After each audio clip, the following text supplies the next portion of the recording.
Jesus. Thank you, Redeemer God. Bwana asifiwe. Praise God. Asubuhi njema, nimeokoka. Kwa majina naitwa Madeleine Wambui Maina. Nafurahia asubuhi njema kwa Yesu kuniokoa na kunisimamisha. Bwana asifiwe. Najua ni wengi tuliokoka pamoja lakini hawajafika mahali nimefika. Praise God. I glorify the name of the Lord, kwa maana nimegharibu mkono wake wa ajabu. Bwana asifiwe. Karibuni katika service ya asubuhi. Mjisikie mkiwa nyumbani, msikie mmebarikiwa, ufungue moyo wako, what you are expecting from God. Ukuwe umejitayarisha, kwa maana leo anatenda mambo ya ajabu. Bwana asifiwe. Mlio nyumbani, Bwana asifiwe. Karibuni katika service yetu. Muendanishe pamoja nasi, hata nanyi mfungue moyo. Mungu anatenda kila mahali. Mbarikiwe sana tunapoendelea na Bwana atawabariki. Wakati huu nitakaribisha kikundi cha praise and worship, na ndiposa watupeleke mbele za Bwana kwa praise na worship. Wacha tuwapigie makofi hapa.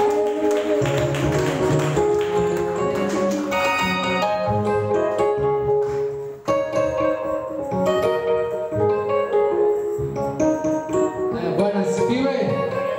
Bwana asifiwe asubuhi ya leo. Naomba uweze kunipungia. Nipungie hivi asubuhi ya leo. Amen. Bwana asifiwe. Zaburi 100 inasema ya kwamba praise unto God. Bwana asifiwe. Give praise and shout to God. Amen. Because his love endures forever and ever. Bwana asifiwe. Ningetaka tufunguliwe hiyo verse inayosema give praise to God because his love endures forever and ever. Bwana asifiwe. Tabasamu asubuhi ya leo. Kuwa na furaha asubuhi ya leo. Amen. Kuwa na furaha asubuhi ya leo tunapomsifu Bwana. Amen. Nataka tusome pamoja. 1 2 3 tusome. For giving grateful praise, shout for joy to the Lord all the earth. Tumshangilie Bwana, shangilia Bwana.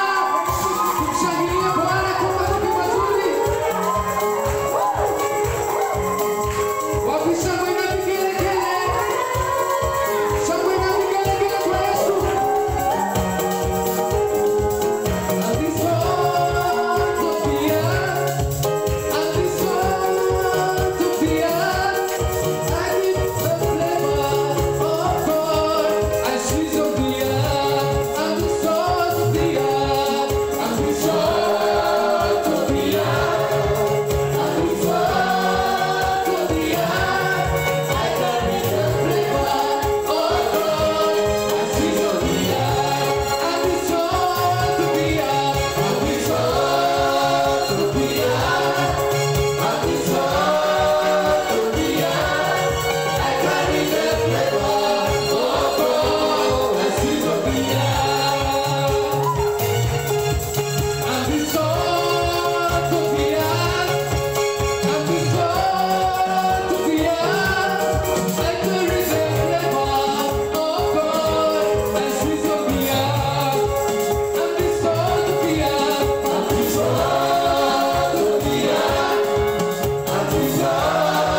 tumesimama.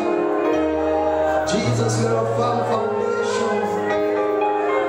You are our firm foundation, Jesus. In you we stand, in you we move, in you we have all our being. We praise you, Lord, we honor you. We glorify your name, Jesus. Hakuna mwingine kama wewe.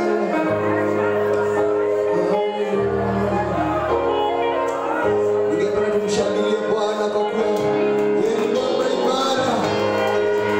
Shangilia Bwana. Shangilia Bwana. Hallelujah. Hallelujah. Praise the Lord. Look at your neighbor and tell them, Jesus is our firm foundation. Hallelujah. Ningependa tu tuimbe kwa dakika moja hivi kwa nasemaga mwamba wenye imara kwako nitajificha maji hayo na damu iliyotoka unisafi na dhambi unifanya mshindi mwamba wenye imara kwako nitajificha maji hayo na damu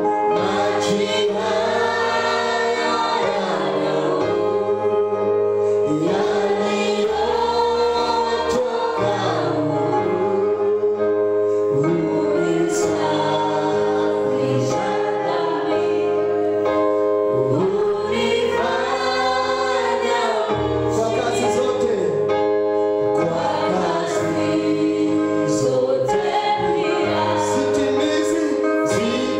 sitimizi sheria nitapofanya bidii nikilia na kudhii hayaishi makosa niwe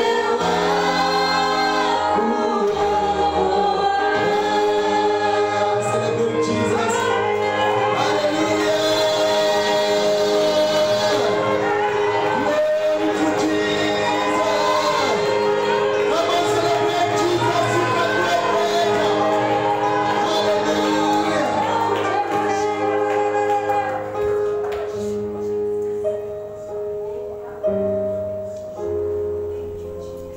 Amen. Tuongoze tu ambaye anatuongoza kwa ibada. Naweza karibia. Shangilia Bwana kwa matendo.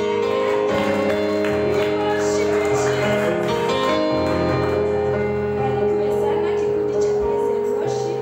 May God see you through. Wakati huu nitakaribisha Pastor Zipora na ili amkaribishe aende na neno. Karibu mama.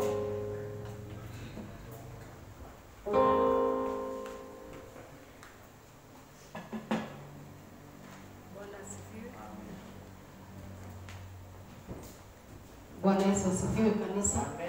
Praise the name of the Lord. Nisalimie mahali ulipo katika jina la Yesu. Praise the name of Jesus. And over 6 years wenye wamekuja siku ya leo kwa ibada, inua mkono wako ufanye hivi. Sema Bwana Yesu asifiwe. Mungu wetu awabariki sana. Tunafurahia kuwa ndani katika nyumba ya Bwana. And we thank God for this opportunity that he has given unto us kuingia katika nyumba ya Bwana. Daudi alisema, I was glad when they said unto me, let us go to the house of the Lord. Bwana Yesu asifiwe. Kwa hivyo siku ya leo unafaa kujua ya kwamba you are in the right place. Bwana Yesu asifiwe. Uko katika mahali ambapo panafaa. Bwana Yesu asifiwe. Hata nasi tunaweza kusema hivyo, tulikuwa tumekaa hatujahudhuria ibada, lakini siku ya leo tukaingia katika nyumba ya Bwana. Mshangilie Bwana siku ya leo katika jina la Yesu. Mungu wetu awabariki sana kikundi cha sifa na wote ambao wamehudhuria ibada siku ya leo. Jipigie makofi katika jina la Yesu. Praise the name of Jesus. sio jambo la kawaida kujipata katika nyumba ya Bwana. It takes the mighty hand of God. Praise the name of Jesus. Kwa hivyo siku ya leo ninafurahia Mungu wetu kwa sababu ya kunipatia nafasi hii ya kusimama mbele zenu ili niweze kulileta neno la Mungu wetu. Ninaamini ya kwamba siku ya leo tumebarikiwa. Tulipokuwa tukimwabudu Bwana, nimehisi ya kwamba katika moyo wangu nimebarikiwa na Mungu kwa sababu Mungu wetu ni mwema na mawazo yake kwetu ni mawazo mazuri. Praise the name of Jesus. Kwa hivyo siku ya leo ninafurahia Bwana kwa maana ninajua ako kati yetu kututendea mambo mazuri. Wangapi wanatarajia kutoka kwa Bwana siku ya leo? Bwana Yesu asifiwe. Hata wale wako nyumbani, walio nyumbani hata sasa, labda uko na mtoto mdogo, labda uko na sababu nyingine ya kukaa kwa nyumba, Mungu akubariki unapoandamana pamoja nasi, lakini ujue ya kwamba tumerudi katika nyumba ya Bwana. So if you don't have a good reason ya kukaa kwa nyumba, please come back to the house of God. We are celebrating Jesus here and we are giving glory to his name. Jina la Yesu lisifiwe. Hallelujah. Kwa hivyo tunakukaribisha katika ibada. Kama uko nyumbani tu, labda unafikiria watu bado hawajarudi, watu wamerudi katika ibada, rudi katika kanisa lenu na utabarikiwa na Mungu kwa sababu mchungaji wako anakungojea. Tushangilie Bwana siku ya leo tulio katika nyumba ya Bwana. Amen. Bwana Yesu ni mwema katika maisha yangu. Naitwa Pastor Zipora Mwangi, napenda Yesu kama mwokozi wa maisha yangu. Ninasimama hapa siku ya leo kama nimeokoka nikisema ya kwamba Yesu Kristo ni Bwana na uaminifu wake nimeuona katika maisha yangu. Nikisema ya kwamba nimetembea na Yesu na bado ninaimba nikisema uniongoze kwa maana umenishika na mkono wako. So I have seen the faithfulness of God. Na nimeona ya kwamba Mungu wetu ni mwaminifu, hakuna wakati atakuacha. Bwana Yesu asifiwe. So the decision ambayo ulichukua ya kupokea Yesu kuwa Bwana na Mwokozi wa maisha yako, it was the best decision that you made in life. Bwana Yesu ainuliwe. Kwa hivyo siku ya leo ninafurahia Bwana kwa ajili ya neno lake na najua kwamba kama vile nimebariki moyo wangu hata nawe utabarikiwa siku ya leo. Praise the name of the Lord. Message ambayo inakuwa na nguvu is the message which have affected your life. Sio kuwapatia hadithi saidia mtu fulani. It is good to give testimonies, but I thank God because it is the message that has affected my life. Bwana Yesu asifiwe. Asubuhi ya leo nataka tusome neno la Bwana. Nataka tujifunze the purpose for the baptism in the Holy Spirit. The purpose in the baptism of the Holy Spirit. Kwa nini tunabatizwa Roho Mtakatifu? Ama sababu ama maana ya kuwa mtu amebatizwa na Roho Mtakatifu wa Mungu. Praise the name of Jesus. Jina la Yesu liheshimiwe. Nashukuru Bwana siku ya leo kwa maana ninajua ya kwamba sisi wote tumeokolewa na hata kama hujareceive the baptism in the Holy Spirit, wakati wako bado huko na Mungu anakungojea. Praise the name of Jesus. Kwa hivyo nashukuru Bwana siku ya leo kwa maana ninajua ya kwamba hili neno siku ya leo ni neno ambalo limegusa maisha yangu, nimetembea na Roho Mtakatifu na ninaamini hata wewe utabarikiwa siku ya leo. Ninashukuru Bwana kwa sababu wokovu ambao tumeokoka ni kwamba tulitoka katika ufalme wa dunia tukaingia katika ufalme wa Mungu. Bwana Yesu asifiwe. Praise the name of Jesus. Wakati ulimpokea Yesu akawa Bwana na Mwokozi katika maisha yako, Roho Mtakatifu alichukua nafasi akaingia ndani yako, akakuondoa katika dhambi, akakuhamisha na akakuwezesha kuwa mwana wa Mungu na kushuhudia ya kwamba Yesu ni Bwana. Biblia inasema ya kwamba hakuna anayeweza kusema Yesu ni Bwana bila Roho Mtakatifu. Na kwa hivyo kama umeokoka siku ya leo, hakika ni kusema ya kwamba Roho Mtakatifu amefanya kazi katika maisha yako, kwa maana amesababisha jina lako lifutwe kutoka kwa ufalme wa giza, kutoka kwa kitabu cha shetani na imeandikwa katika kitabu cha Mungu. Bwana Yesu asifiwe. Mungu wetu ako na record mbinguni ya wale watu ambao wamekubali kuokoka na wamekubali kusamehewa dhambi na majina yao rekodi yao iko mbinguni, na kama vile tunajua hicho kitabu kitasomwa siku ya mwisho. Na ndio maana unasikia tukiimba ya kwamba, tukiimba na kusema ya kwamba, is your name there? My name is there forever.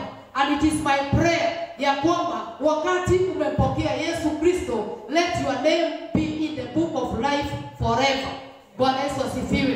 Kwa maana ninaamini hata hicho kitabu kuna vile inafika mahali inafutwa jina la mtu usipokaa katika wokovu. But it is my prayer this morning that your name shall be in the book of life forever. Bwana Yesu asifiwe. Tunajua hivyo kwa sababu kuna wakati Musa aliambia Mungu, kama hautasamehea Waisraeli, basi futa jina langu katika kitabu cha uzima. Kuonyesha ya kwamba hicho kitabu mtu anaweza akafutwa. Lakini Mungu akakataa, akamwambia ya kwamba kila mtu atabeba dhambi zake.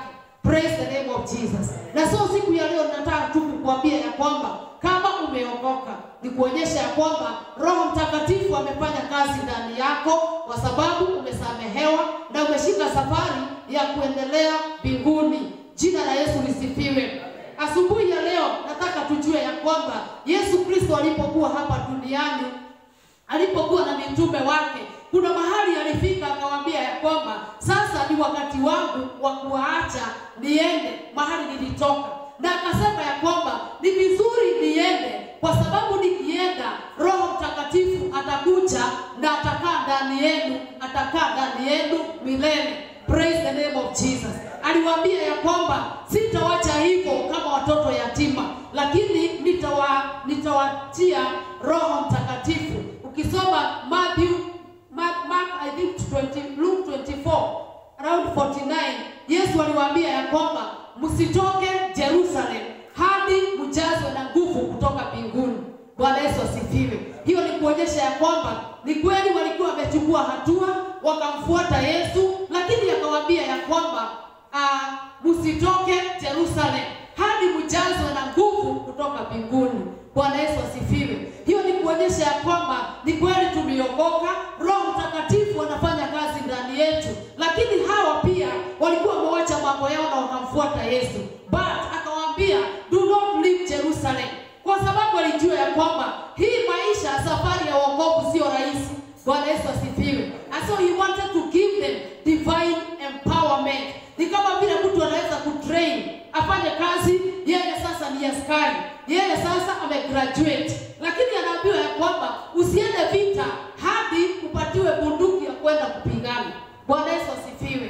Kwa hivyo sisi ni vizuri tumeokoka, but wakati hatujangojea the promise, Biblia inasema I'm going to send you what my Father has promised, but stay in the city until you have been clothed with power from on high.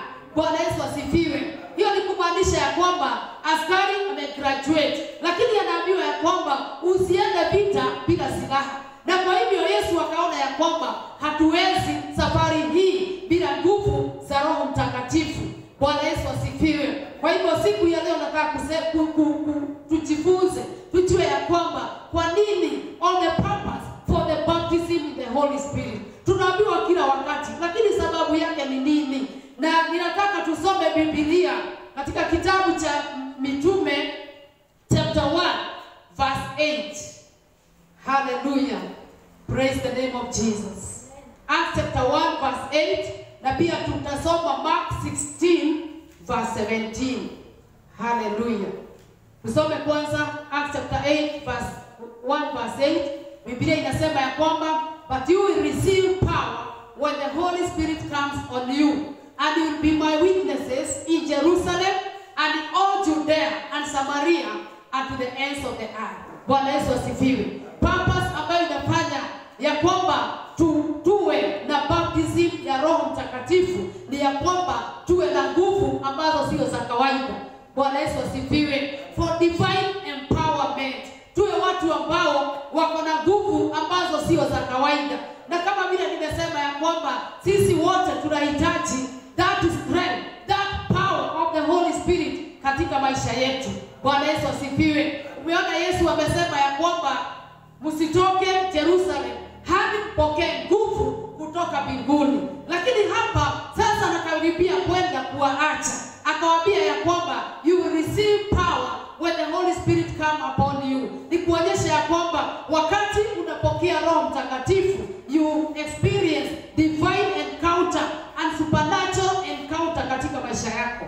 Pigia Bwana Yesu makofi. Haleluya.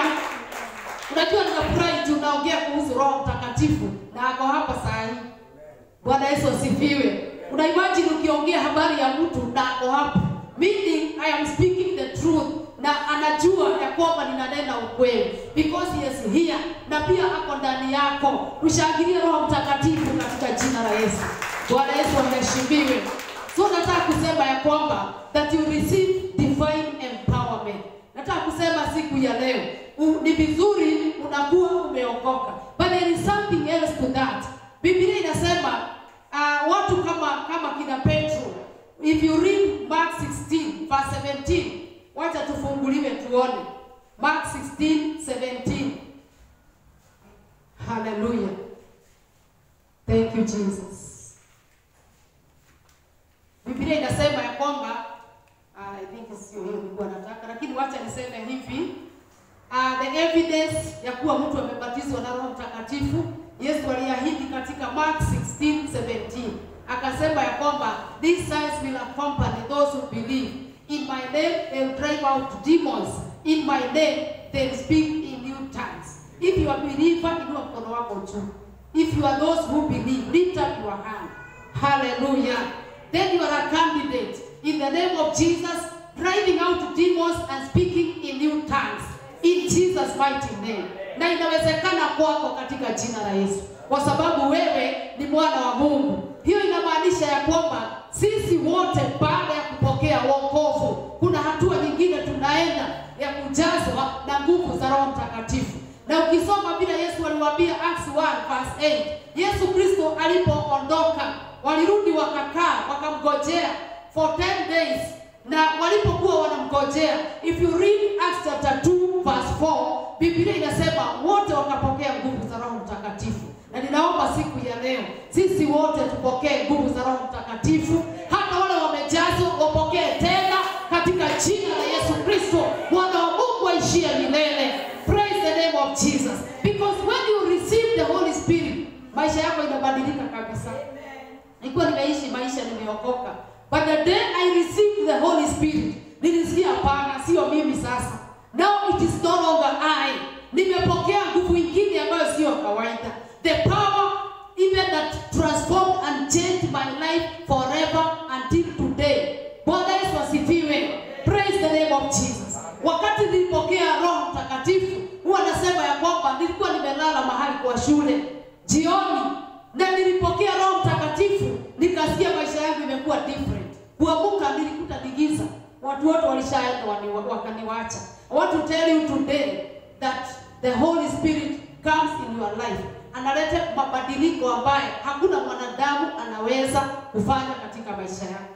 Pigia Bwana Yesu makofi. Hallelujah. Kwa hivyo ninafurahia Bwana. My life was transformed forever.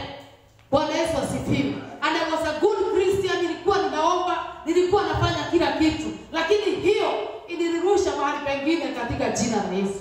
Praise the name of Jesus. And I thank God. One sister moja tu, and he went in heaven to be with the Lord. Na ninajua tutakutana. Ndiye nilikuta hapo kwa giza, amenigojea peke yake. Praise the name of Jesus. Kwa sababu sikuwa ninajua masaa inaenda. When you receive the Holy Spirit, unapata flow ya maombi. Hata unaona ya kwamba muda wa kuomba ni mchache. Bwana Yesu asifiwe. Praise the name of Jesus. You rise into another level of prayer. Sasa nasema ya kwamba number 1, you receive divine empowerment. Unakuwa ya kwamba wewe sasa sio kama wale watu wengine kawaida. Hapana, you become a different person. Na imagine wakati Roho Mtakatifu anakuja juu yako, kila mtu atajua, kwa sababu there must be a difference in Jesus mighty name. Praise the name of the Lord. Bwana Yesu asifiwe.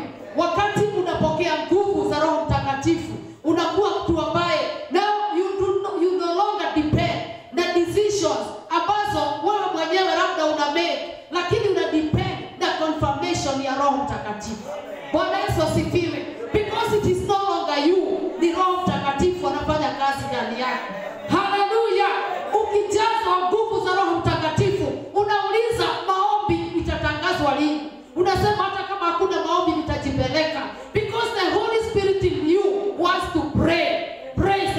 Jesus. That is called divine empowerment. Hallelujah. Jina la Yesu liheshimiwe. Jina la Yesu liinuliwe. Praise the name of Jesus. Na unasikia ya kwamba sasa uko connected na mbingu. Unasikia kuna mtu alijazwa Roho Mtakatifu akasema nimesikia kama siko dunia hii. Bwana Yesu asifiwe. Because you get a supernatural encounter. Bwana Yesu asifiwe. Ati nimesikia nilikuwa mahali kwingine. Kwa sababu Roho Mtakatifu anakuja, anakubadilisha, anafanya something new. Mwimbaji wa nyimbo za Kikuyu walisema ya kwamba Roho Mutheru atonya ngoro, aheheja gaciega, agatharia nyumba yake agakenge njeru. Haleluya. Anajenga nyumba mpya ndani yako. Na kila mtu anaanza kuona haya, huyu mtu amebadilika. Sio vile alikuwa zamani. Ni kweli alikuwa ameokoka, anaenda kanisani, but now ako kiwango kingine. Kwa maana hata akikukuta kama hujaokoka, lazima akwambie wewe Yesu anakupenda and you need salvation. Jina la Yesu liheshimiwe. That is the purpose of the baptism of the Holy Spirit. Wangapi wanatamani tena katika jina la Yesu? Hallelujah. Amen. Mimi naweza tamani hata tena na tena na tena. Biblia inasema ya kwamba mitume wakati vita ilichacha, waliomba Mungu wakajazwa Roho Mtakatifu tena. Na mahali walipokuwa pakatingika. Bwana Yesu asifiwe. So ninaomba siku ya leo ya kwamba Mungu atufikie tena even in this church kwa ajili ya neema yake katika jina la Yesu. Bwana Yesu asifiwe. Zamani makanisa ilikuwa inaitwa ya kiroho kwa sababu watu walikuwa wanajulikana. Yeyote akiokoka hapo atajazwa Roho Mtakatifu na ataomba na lugha. And it is my prayer for divine restoration of the church today in the mighty name of Jesus Christ. Ya kwamba tutakuwa tukiingia ibada, tunaomba hadi tunanyamazishwa katika jina la Yesu.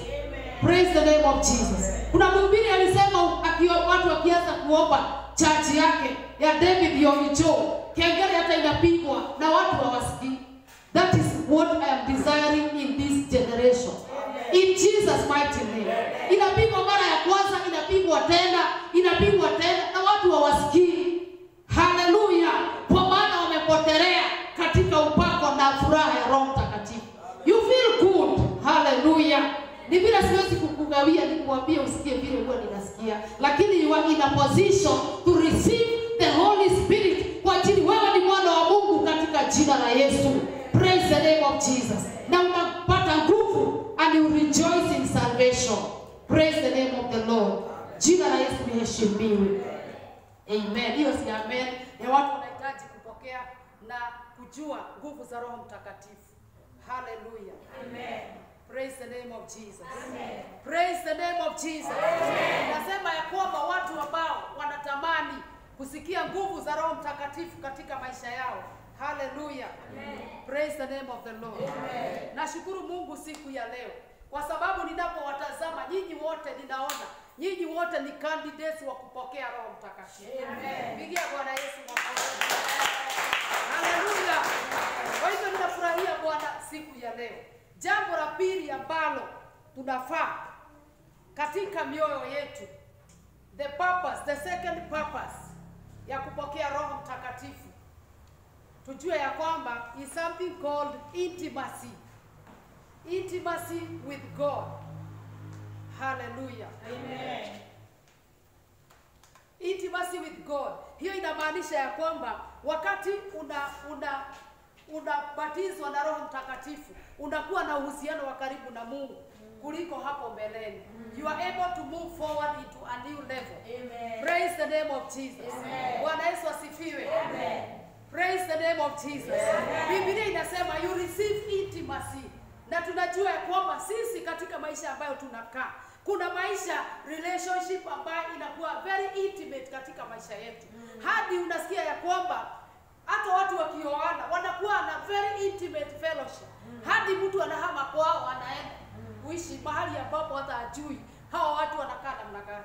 Bwana Yesu asifiwe. Kuonyesha ya kwamba huo uhusiano wa karibu, that very close fellowship with the Holy Spirit ndio tunapokea katika maisha yetu. And it is my desire tutamani kuwa na uhusiano wa karibu na Roho Mtakatifu. Na unajua when you have intimacy with the Holy Spirit, Bwana Yesu asifiwe. Haleluya. Wakati unakuwa na uhusiano wa karibu na Roho Mtakatifu, inamaanisha ya kwamba the Bible says mnaongea hata mambo ya siri. Bwana Yesu asifiwe. Tusome katika 1 Corinthians chapter 14 verse 2. Intimacy. Nimesema number 2 is intimacy. Number 1 is divine empowerment. Hallelujah. Intimacy with God. 1 Corinthians 14 verse 2. Biblia inasema ya kwamba for anyone who speaks in a tongue does not speak to people but to God. Indeed, no one understands them. They utter mysteries in the spirit. Bwana Yesu asifiwe. Praise the name of Jesus. Jina la Bwana lisifiwe. Inasema hivi ya kwamba yule ambaye anaongea na ndimi, Biblia inasema ya kwamba they pray mysteries. Kwa hivyo ni kuonyesha Roho Mtakatifu anakusaidia kuwa na uhusiano wa karibu sana na Mungu. Mnaongea mambo ambayo haieleweki. Bwana Yesu asifiwe. You speak mysteries, mambo ambayo ni ngumu kueleweka na wanadamu. Bwana Yesu asifiwe. Kuna watu wanasema ya kwamba wakati unaongea na tongues lazima itafsiriwe. Nataka kusema hivi, when you are speaking to your friend, there is no need ya kukutafsiria tunaambiana nini. Bwana Yesu asifiwe.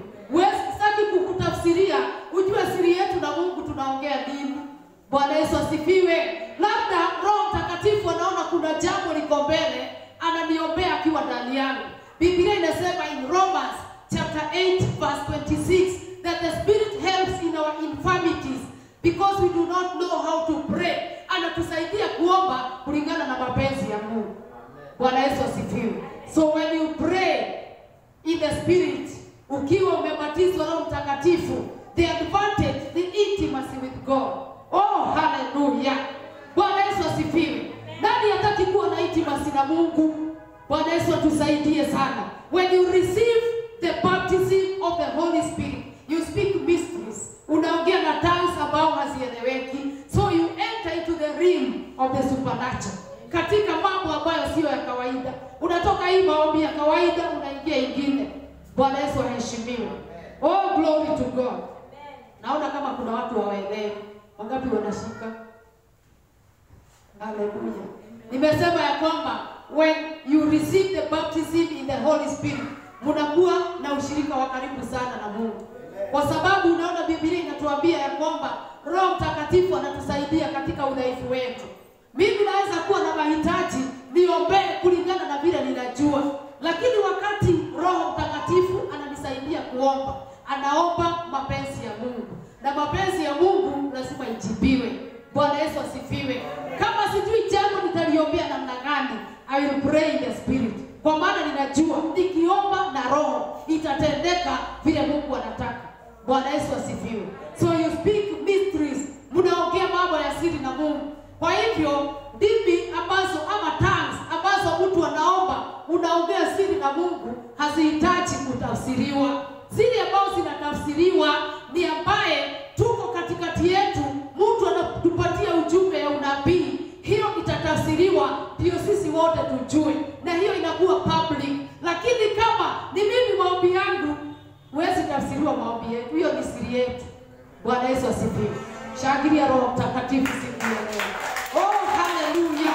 Nani angependa unakuwa na secret na Mungu? Biblia inasema praying mysteries. Ndio tumesomewa 1 Corinthians 14 verse 2.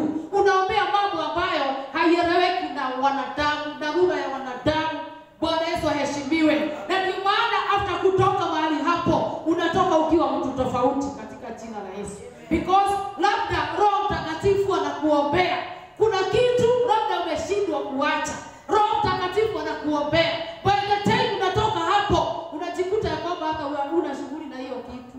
Na ujui imeshughulikiwa katika siri. Praise the name of the Lord. Jina la Yesu liheshimiwe. So ninataka kusema siku ya leo that you have intimacy with God. You speak mambo ambayo haiwezi ikaeleweka na wanadamu. Bwana Yesu asifiwe. And again, you understand, unaelewa mambo ya Mungu. Unaelewa mawazo ya Mungu. Tusomewe katika tuwekewe 1 Corinthians 12. Hayupo mtu ako na mahali pa kuandika. Kuna mhubiri alisema kama unashika mambo yote na kichwa labda ukuwe ni mchawi. Lakini hapa hatuna mchawi, tuko na watoto wa Mungu.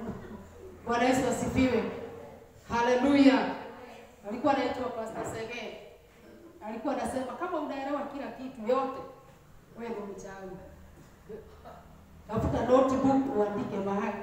So 1 Corinthians 2 verse 12, Biblia inasema ya kwamba what we have received is not the spirit of the world, but the spirit who is from God, so that we may understand what has been freely given to us. Bwana Yesu asifiwe. Kuonyesha ya kwamba the baptism of the Holy Spirit, we are able to understand our rights katika ufalme wa Mungu. Unajua ya kwamba kama wewe ni mgonjwa, unajua kupona ni right yako. Bwana Yesu asifiwe.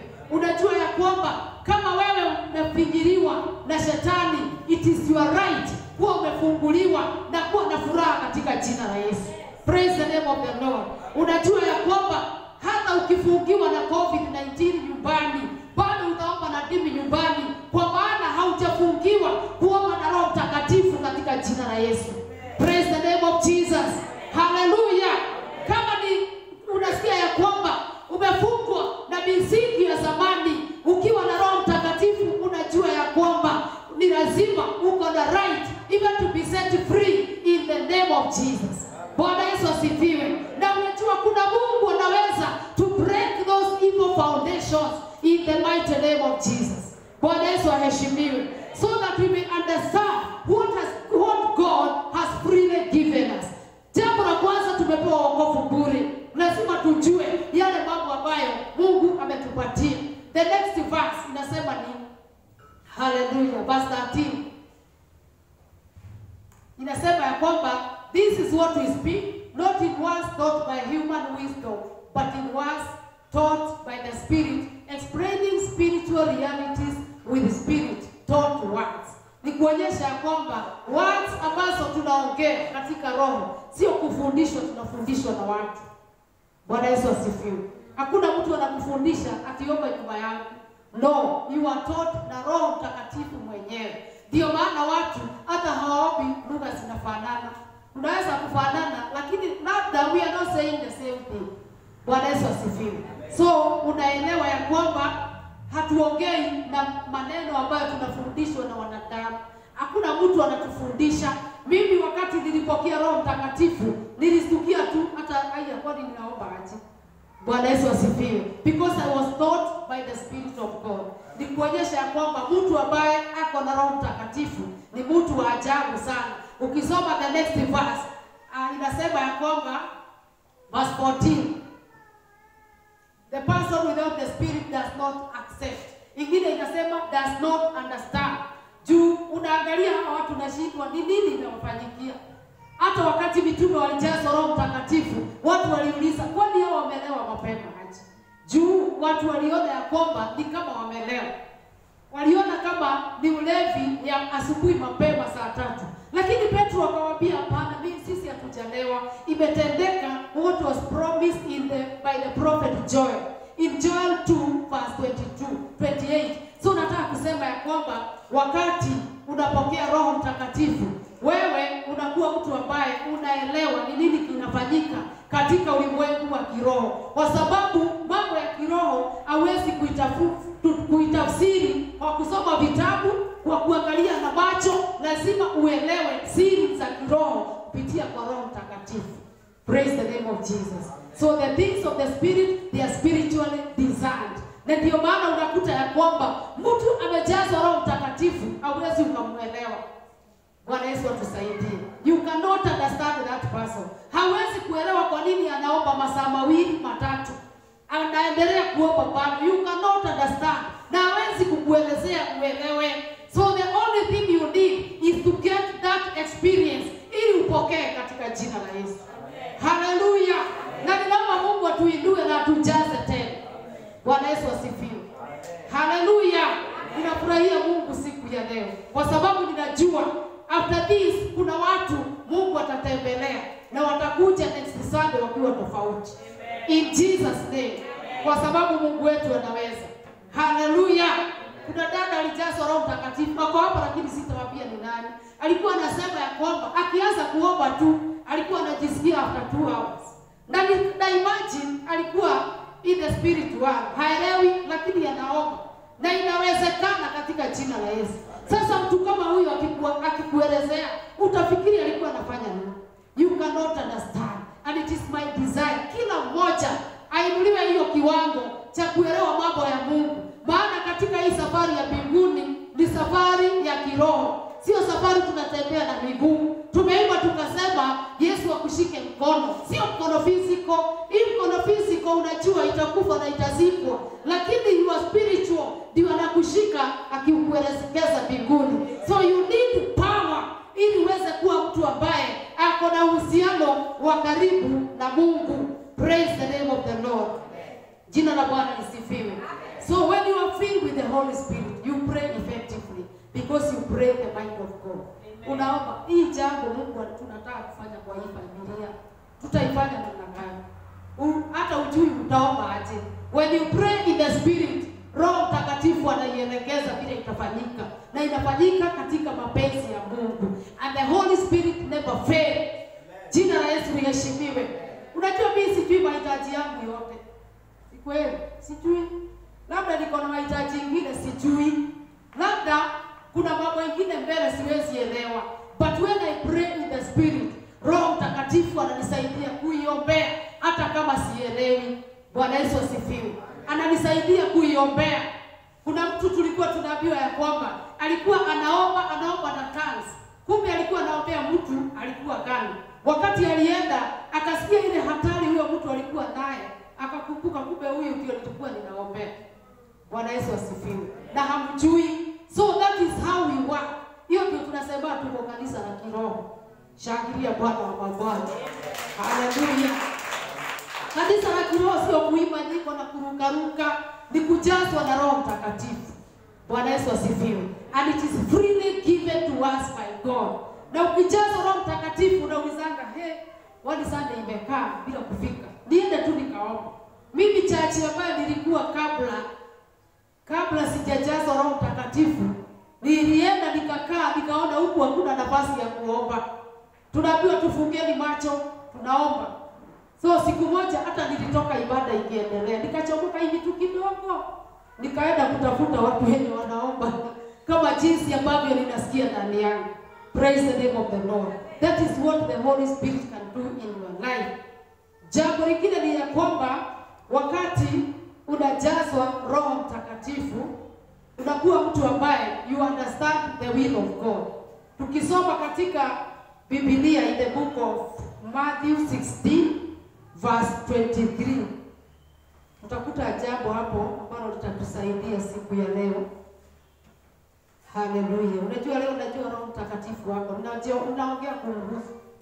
Na ninajua hapa katika jina la Yesu. Biblia inasema ya kwamba hapo mbele ukisoma utakuta Yesu Kristo alikuwa anatabiri kuhusu kifo chake. Na akasema ya kwamba atauawa. Petro aliposikia ya kwamba Yesu atakufa, Biblia inasema wacha tusome basi. Peter, from that time on, Jesus began to explain to his disciples that he must go to Jerusalem and suffer many things at the hand of the elders, the chief priests, and the teachers of the law, and that he must be killed and on the third day be raised to life. Peter took him aside and began to rebuke him.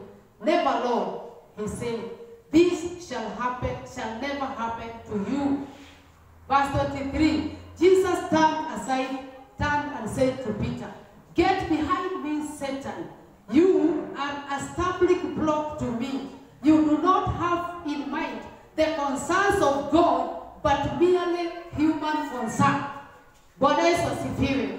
Biblia inatuambia hapa Petro, unajua amekuwa akimfuata Yesu kama vile na sisi tunakuwa tumeokoka, na ni vizuri alikuwa anamfuata Yesu hadi alikuwa amewacha kazi yake ya kuvua samaki akafuata Yesu, kuonyesha ya kwamba he was a very much committed follower of Jesus Christ. Lakini hapa inafika mahali Yesu anaanza kuelezea ya kwamba wakati wake umefika wa kuondoka duniani, kwa sababu lazima auawe ili atimize yale ambayo yalifanya akuje hapa duniani. And the Bible is telling us this morning ya kwamba Petro alimwambia ya kwamba hiyo haitafanyika kwako, hautakufa. Alikuwa anaongea hivyo labda kwa sababu anampenda, but nataka kusema ya kwamba aligeuka akamwambia, get behind me Satan, you are a stumbling block to me, you do not have in mind the concerns of God but merely human concerns. Nataka kukuambia siku ya leo, when you receive the baptism in the Holy Spirit, you are able to understand yani moyo wa Mungu anataka nini na maisha yako. Mungu anataka ufanye kazi gani? Mungu anataka kuelekeza jamii yako wapi? Mungu anataka ufike wapi katika kiwango cha kiroho? Unaona Petro amefuata Yesu, lakini inafika Yesu alikuja kutuokoa na lazima angekufa. Lakini Petro haelewi ya kwamba Yesu ni lazima akufe. Ni kuonyesha ya kwamba hata labda hakuwa anaamini ya kwamba after 3 days atafufuka.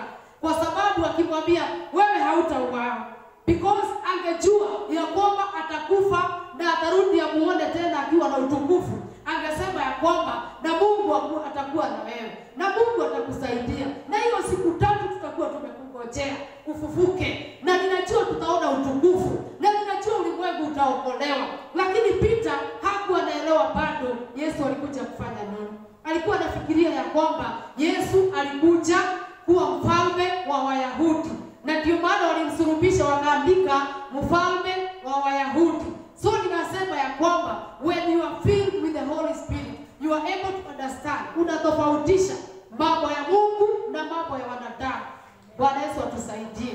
Unatofautisha yale wanadamu wanataka na vile Mungu anataka. Kwa sababu Peter alikuwa mfuasi wa Yesu lakini hakuelewa. Angalia huyo Peter katika kitabu cha Acts chapter 2, after amepokea Roho Mtakatifu. Umuone akisimama ndio anasema sisi hatujalewa, akisema ya kwamba about Jesus of Nazareth ambaye mlisulubisha.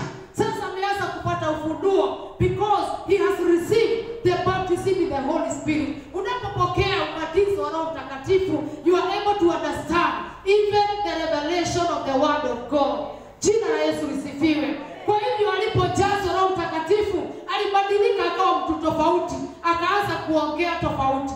Among wale 12, unaona Yesu Peter alisimama. Biblia inasema Peter alisimama. Na ni yule Peter alikuwa anasema ati hapana, haitakufanyikia milele, hautakufa. Sasa amejua ya kwamba kumbe Yesu Kristo amefufuka, ameshinda kifo, na he has received the power of the Holy Spirit. Jina la Yesu lisifiwe. So nasema siku ya leo ya kwamba yeye ndiye anaambia watu, fellow Jews and all who live in Jerusalem, let me explain this to you. Wacha niwaeleze. So wakati unapokea Roho Mtakatifu, unapopokea ubatizo wa Roho Mtakatifu, uko na nguvu za kuexplain kwa watu. Bwana Yesu asifiwe. Uko na nguvu na uwezo wa kujibu maswali ya wokovu, ya mambo ya wokovu. You are able to explain. Kwa sababu Peter alibadilika, vile tulisema, akabomolewa hiyo nyumba ya zamani, ikajengwa ingine mpya ambayo inaelewa Mungu anataka nini katika maisha yako. Nataka kusema nini siku ya leo? Yesu alimwambia, ukisoma tumesoma ya kwamba alimwambia you are a stumbling block. Yaani kuonyesha ya kwamba kutoelewa makusudi ya Mungu, unaweza pinga vile Mungu anataka kufanya bila kujua. Mungu wetu atusaidie sana. Instead ya kusongesha yaani makusudi ya Mungu mbele, inaweza kuleta kikwazo bila wewe kuelewa. Kwa maana Peter alikuwa anasema out of a clear heart, anasema hii haitakufanyikia, hawatakuua, na anasema it will never, haitawaifanyika kwako. Lakini tunaona ya kwamba Yesu alimwambia rudi nyuma yangu Shetani, maana alijua huyo ni Petro ambaye hajaelewa makusudi ya Mungu. So when you receive the power of God, you are able to understand Mungu anataka nini na maisha yako. Anataka ufanye nini in the house of God. Mzigo wa Mungu unakuwa mzigo wako. Bwana Yesu atusaidie. You take the burden of the Lord. Furaha ya Mungu inakuwa furaha yako. Unasikia ya kwamba unataka kupendeza Mungu. Unasikia ya kwamba makusudi ya Mungu ndio makusudi makusudi ya moyo wako. Na Mungu wetu atusaidie sana siku ya leo. Unasikia ya kwamba kazi ya Mungu ni kazi yako, unataka kuibeba. You are able to differentiate ya kwamba hii ni kazi yangu ambayo ninafanya, kazi yangu ya kawaida, na hii ni kazi ya Mungu, na hii ni kazi ya jamii. You are able to make a difference. Na Mungu wetu atusaidie siku ya leo, so that we may be able to carry the purposes of God. Pigia Bwana Yesu makofi. Hallelujah. Jina la Yesu liinuliwe. So nimesema siku ya leo ya kwamba that you carry God's concern. Nani angependa kubeba makusudi ya Mungu siku ya leo? Unataka kubeba vile Mungu anataka na maisha yako. Yaani you are able to surrender. Mungu, mimi sasa ile iko katika moyo wako ndio ninataka ndani yangu. Kama vile tumesoma tu kusoma hiyo verse in 2 Corinthians, Biblia inasema hakuna mtu anaelewa mawazo ya mtu isipokuwa yeye mwenyewe. Kama vile tumeketi hapa, hakuna mtu anaelewa vile unafikiria, lakini roho yako inaelewa. In the same with God, hakuna mtu anaelewa mawazo ya Mungu, lakini Roho Mtakatifu akiwa ndani yako anakufunulia mawazo ya Mungu. Bwana Yesu asifiwe. Biblia inasema anachukua ile iko kwa Mungu anatuletea. Bwana asifiwe. Na tunaishi maisha ambayo ni ya kushinda. Kuonyesha ya kwamba when we have the Holy Spirit, hatupigani vita za bure. Yaani unapigana vita, unaomba. Kama vile Paulo alikuwa anasema, mimi huwa sipigi ngumi kwa hewa. Bwana Yesu atusaidie. So hata vita ambazo unapigana za kiroho, unapigana vita unashinda, kwa sababu unaomba mapenzi ya Mungu. Bwana Yesu asifiwe. Kama hii sasa ya Petro ilikuwa vita ya kulose, kwa sababu ataliambiwa you are a stumbling block, get behind me Satan. Na labda alikuwa sika na hilo jambo, lakini kile kilikuwa ndani yake ni ya kwamba hakuwa hata amepata ufahamu na ubatizo wa Roho Mtakatifu. Hakuwa ameelewa. Na sasa akaambiwa ya kwamba yeye ni kikwazo. Unaweza kuwa labda unaomba, you pray amiss, ndio James anasema. But when you pray in the spirit, you pray 100% the will of God. Na ndugu mwingine akatuambia ya kwamba wakati unaomba na unabatizwa na Roho Mtakatifu, unaomba na hiyo maombi yote inajibiwa katika jina la Yesu. Praise the name of the Lord. Hallelujah. Kwa sababu unaomba, unafika mwisho unashindwa, Roho Mtakatifu anachukua. Na hiyo ndio tunaambiwa in Ephesians 3:20 that he is able to do exceedingly abundantly above. Bwana Yesu atusaidie. Ako na uwezo wa kufanya zaidi ya vile tunaweza omba, zaidi ya vile tunaweza fikiria, zaidi ya vile we can imagine in our life. Na ninaomba siku ya leo Mungu akuinue hiyo kiwango ya kwamba akutendee zaidi ya vile unaomba, zaidi ya vile unafikiria, zaidi ya ile iko katika moyo wako, zaidi ya vile maombi yako imefika, zaidi ya maombi yako katika jina la Yesu. Praise the name of Jesus Christ. May the Lord help us today. Tujue ya kwamba the baptism of the Holy Spirit is very important katika maisha ya Mkristo. Bwana Yesu asifiwe. Tunaona Mungu anajazanga hadi watoto wadogo wanajazwa Roho Mtakatifu. Na unasikia they speak in tongues and they prophesy. Kwa maana Mungu is not the respecter of persons. Praise the name of Jesus. So siku ya leo nataka kusema ya kwamba Mungu wetu akatusaidia. And the Holy Spirit baptism is for today. Ni ya siku ya leo. Tumalizie na kusoma Acts 2:38 and 39. Acts chapter 2:38-39. Tuone ya kwamba hata siku ya leo it is still working. It is still. Hallelujah. Peter yule tu. Sikulisema habari ya Peter. Mwenye alikemewa na Yesu. Hata hakuna mtu mwingine Yesu aliambia get behind me Satan. Hata Judas hakuambiwa. Lakini hata kusoma Biblia inasema Peter replied, repent, be baptized every one of you in the name of Jesus Christ for the forgiveness of your sins. Wangapi wamesamehewa dhambi siku ya leo? Ndio tu mkono wako. Kama huko shule weka tu chini. You are forgiven. Amesema in the name of Jesus for the forgiveness of your sins. We are all forgiven. And you receive the gift of the Holy Spirit. The next verse. The promise is for you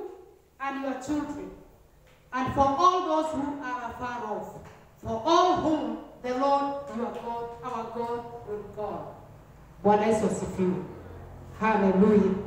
Ahadi ni hawa walikuwa hapo wakati wa Peter na watoto wao, si ndio? Aliwaambia the promise is for you, your children and for all those who are afar off. Na wote ambao waliokuwa mbali wakati huo, na wote ambao Mungu wetu hautawaita kama sisi. Bwana Yesu asifiwe. Are you one of them? Wewe ni mmoja wao. Hakuna watu wameitwa hapa na Mungu. Hallelujah. Praise the name of Jesus. Biblia inasema wote ambao Mungu wetu atakao waita. Sisi tumeitwa na Mungu. So we are candidates of receiving the baptism of the Holy Spirit. Bwana Yesu asifiwe. Na sijui kama umeona kama ni ya maana. Because tunasema the purpose of receiving of the purpose of the baptism in the Holy Spirit. Nikasema divine empowerment. Nikasema ya kwamba you pray the mind of God. Nikasema ya kwamba you have intimacy with God. Nikasema tena ya kwamba you understand the things of the Spirit which are spiritually designed. Bwana Yesu atusaidie. Praise the name of Jesus. Mungu wetu atusaidie sana siku ya leo.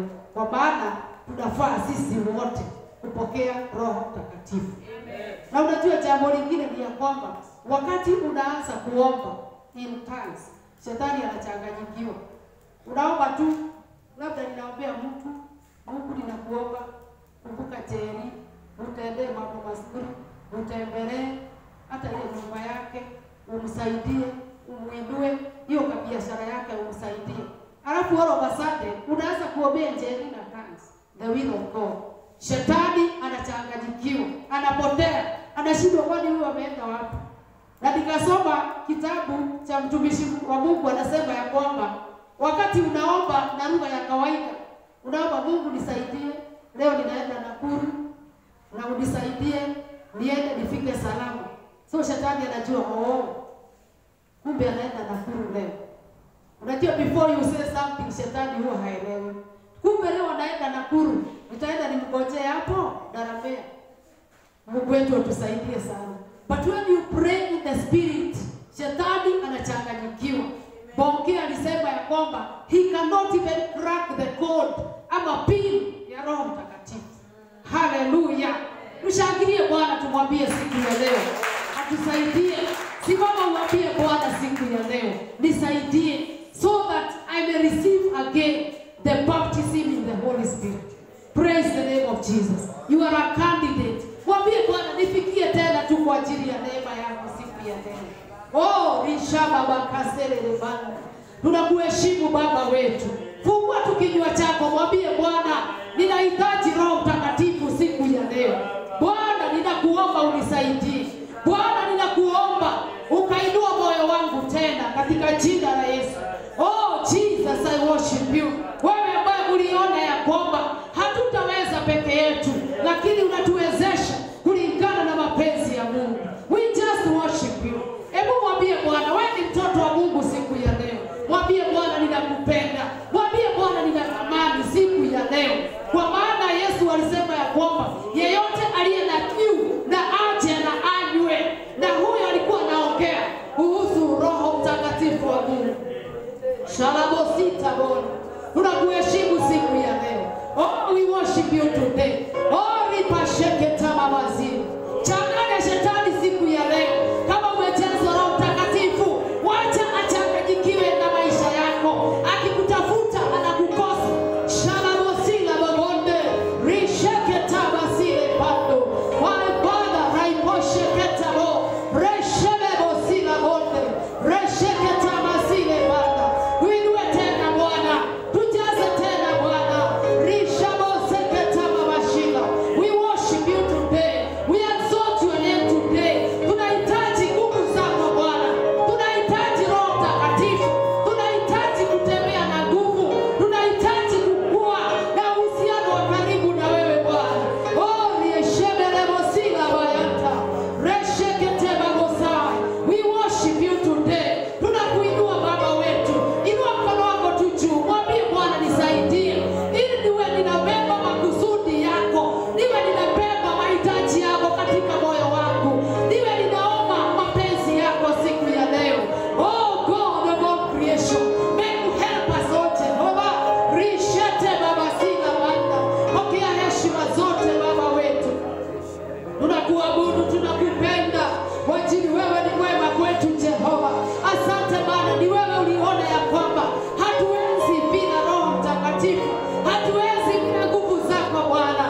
you today. Be exalted and glorified. Pokea sifa zote Bwana.